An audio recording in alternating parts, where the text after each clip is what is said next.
নির্বাচনের পরিবেশ তৈরির জন্য অন্তর্বর্তী সরকারকে সময় দেবে বিএনপি। অন্তর্বর্তী সরকারের প্রধান উপদেষ্টা ডক্টর মোহাম্মদ ইউনূসের সঙ্গে বৈঠকের পরে কথা বলেছেন দলটির মহাসচিব মির্জা ফখরুল ইসলাম আলমগীর। সোমবার বিকেলে প্রধান উপদেষ্টার সরকারি বাসভবন যমুনায় প্রবেশ করেন বিএনপির নীতি নির্ধারণী ফোরাম। দলটির মহাসচিব মির্জা ফখরুল ইসলাম আলমগীরের নেতৃত্বে 10 সদস্যের একটি প্রতিনিধি দল প্রায় আধা ঘণ্টা বৈঠক করেন অন্তর্বর্তী সরকারের প্রধান উপদেষ্টাদের সঙ্গে। বৈঠক শেষে বিএনপি মহাসচিব বলেন, অন্তর্বর্তী সরকারকে নির্বাচনের উপযুক্ত পরিবেশ তৈরির সময় দেয়া হচ্ছে। শেখ হাসিনা দেশ থেকে পালিয়ে জনগণের বিজয় নষ্ট করার ষড়যন্ত্র করছে বলে অভিযোগ করেন তিনি।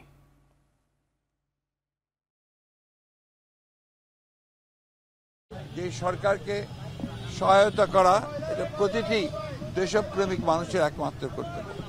আজকে দুর্ভাগ্যজনকভাবে সেই মহলটি যারা বাংলাদেশের অধিকারকে হরণ করে নিয়েছিল তারা আবার বাইরে থেকে বিদেশ থেকে এখান থেকে পালিয়ে গিয়ে ভারতে অবস্থান নিয়ে সেখান থেকে বাংলাদেশের যে বিজয় অর্জন হয়েছে জনগণের সেই বিজয়কে নস্যাৎ করার জন্য আবার চক্রান্ত শুরু করেছে।